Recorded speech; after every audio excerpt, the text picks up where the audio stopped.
নমস্কার, আপনারা শুনছেন কেটিভি বাংলা ডিজিটালের পডকাস্ট ফিস ফিস, আর আমি শ্রদ্ধা বলছি। আজ আমরা কথা বলবো অসমের এক কিংবদন্তি কণ্ঠস্বর, এক সাংস্কৃতিক নায়ক জুবিন গর্গকে নিয়ে।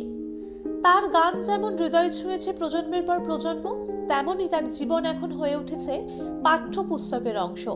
হ্যাঁ, ঠিকই শুনেছেন, অসম সরকার সিদ্ধান্ত নিয়েছে রাজ্যের স্কুল পাঠ্যক্রমে অন্তর্ভুক্ত করা হবে জুবিন গর্গের জীবন ও সৃষ্টিকর্ম। চলতি বছরের সেপ্টেম্বর মাসে সিঙ্গাপুরে হঠাৎ প্রয়াত হন জুবিন গর্গ। তার মৃত্যু এখনো রহস্যে মোড়া, তদন্ত চলছে দেশ বিদেশ জুড়ে। কিন্তু তার মৃত্যুর পরও তিনি যেন আরো গভীরভাবে বেঁচে আছেন মানুষের মনে। এই আবেগ, এই প্রভাবকেই সম্মান জানাতে অসমের শিক্ষা দপ্তর ঘোষণা করেছে এক ঐতিহাসিক সিদ্ধান্ত। রাজ্যের স্কুল পাঠ্যক্রমে জায়গা পাচ্ছেন দুই মহিরুহ, ভূপেন হাজারিকা এবং জুবিন গর্গ। অসম স্টেট স্কুল এডুকেশন বোর্ড জানিয়েছে, নবম থেকে দ্বাদশ শ্রেণীর জন্য তৈরি করা হচ্ছে এক নতুন অধ্যায়। এই অধ্যায়ে থাকবে তাদের জীবন পথ, সঙ্গীত যাত্রা এবং সমাজে তাদের সাংস্কৃতিক অবদান।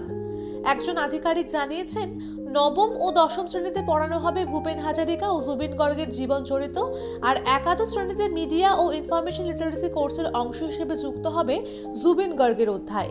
শিক্ষা দপ্তরের মতে এই উদ্যোগ তরুণ প্রজন্মকে নিজেদের সংস্কৃতি, শিল্প এবং আঞ্চলিক ঐতিহ্যের সঙ্গে আরো ঘনিষ্ঠভাবে যুক্ত করবে।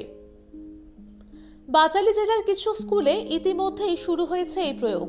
6 নভেম্বর দ্বাদশ শ্রেণীর ইংরেজি পরীক্ষায় প্রশ্নপত্র ছিল জুবিন গর্গকে নিয়ে 5 নম্বরের প্রশ্ন।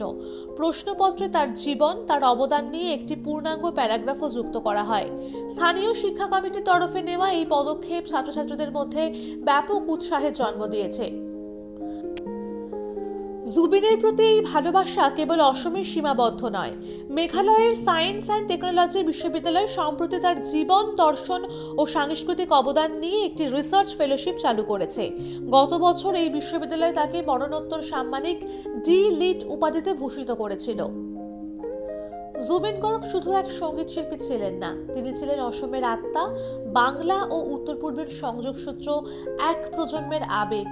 তার গান আমাদের শিখিয়েছে ভালোবাসা, প্রতিবাদ আর আত্মবিশ্বাসের ভাষা। এবার সেই গল্প শুনবে নতুন প্রজন্ম, বইয়ের পাতায়, শ্রেণীকক্ষে। সময় হয়তো থেমে গেছে তার জন্য, কিন্তু তার গান, তার দর্শন, তার চিন্তা আজও বেঁচে আছে প্রতিটি অসমিয়ার হৃদয়ে।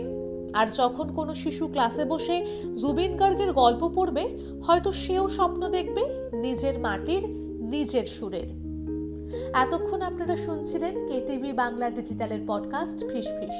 আমাদের এই পডকাস্ট আপনাদের কেমন লাগছে তা কিন্তু অবশ্যই কমেন্ট করে জানাবেন আমাদের কমেন্ট বক্সে, এবং জানাতে ভুলবেন না আপনারা আমাদের এই পডকাস্টে আর কোন কোন বিষয় শুনতে চান। নমস্কার।